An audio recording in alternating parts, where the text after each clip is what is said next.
Alright, hi, my name is Dr. McAllister, and I recently had the opportunity to go down to Mexico with a group called the Gift of Life. The Gift of Life is an organization through the Rotary Club that collects donations and sends doctors down to Mexico to service underserviced populations in Mexico. So, particularly in this case, it's pediatric populations with heart conditions.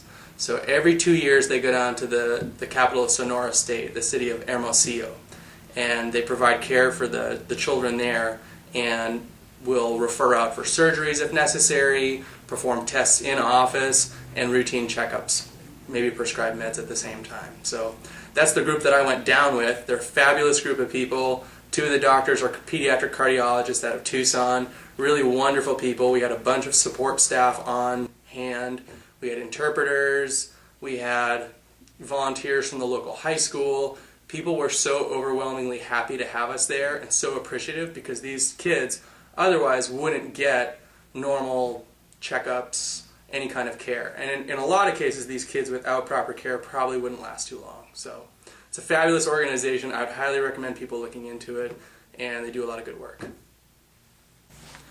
Alright, so the organization, when we flew down, we first got settled in our hotel, and then for all day Friday and all day Saturday we were transported to a hospital, and we essentially occupied a whole wing of the hospital. So the way it worked is I was the first point of contact for all the patients. So they would come in, and I would essentially triage them as to what their necessities were, which doctor they would see. At the same time, I'd also, if I could, figure out if they needed any tests that I could run.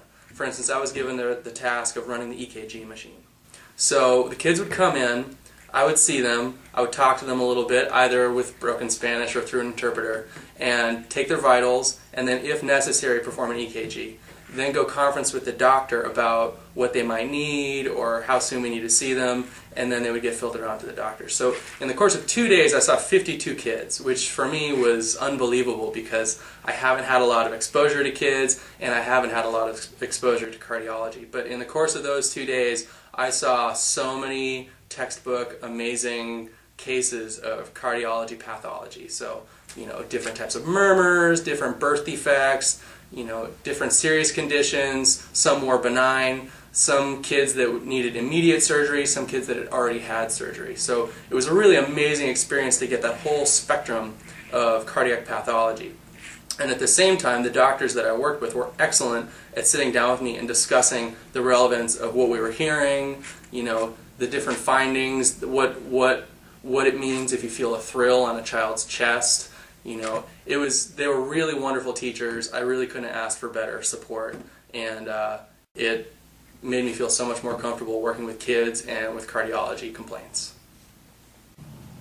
So probably some of the more interesting things that I saw when I was down there were some of these more advanced pathologies that you kind of read about in textbooks, but I had never experienced before. So conditions like tetralogy of Fallot, I saw ventricular septal defects, I saw atresia of the pulmonary vessel. These are things that I never would have seen if I hadn't gone down there. I mean, maybe if I'd spent a long time in a cardiac unit, I would eventually see these things, but a lot of these things are corrected from birth, and so in the United States, you're not going to necessarily run into a kid with these. Another really interesting thing that I saw is a condition called Marfan syndrome, where people grow really, really tall and they have really long fingers, and typically will have eye problems and heart problems. And it's a connective tissue disorder that I'd read about, but I had never seen it. So that was really a treat to see that. So probably all of those pathologies, I got to see kids that were cyanotic because their hearts weren't working properly, they weren't perfusing into the peripheral circulation, blue lips, spooning of the fingers. These are more advanced conditions that I had never seen before, and I don't expect to see that often in this country. But down there, these are kids that were really in need and didn't really have the follow-up and the care that they needed, so that's why they were coming to us. So it afforded me that opportunity to really see a lot of these advanced pathologies, and that was an incredible learning experience. So basically, if people wanted to be involved in this organization, either with donations or actually volunteering, you can go on their website, just do a search online for Gift of Life, and they would be happy to take donations. They're a wonderful organization, and they send doctors to all over the world. I know one of the doctors that I worked with had spent time in Ethiopia, and that same doctor is going to be spending time in El Salvador. So they send people all over it's helping those populations that really don't get the care otherwise. Now, this particular trip that I did, if people are interested in volunteering on that, that's a once every 2 years deal. So you'd have to contact Gift of Life and see if you could get on the next 2-year follow-up. But it's a fantastic time. Everyone who was involved were just such wonderful people. The Rotary Club, when we were down there, the members that were involved in the Rotary Club, they took such good care of us, and they had a big fiesta for us, and everyone was so grateful. The patients were so grateful. The patients' parents were so warm and thankful because they don't get this kind of care otherwise. So it's a fantastic organization. I would highly recommend you all get involved.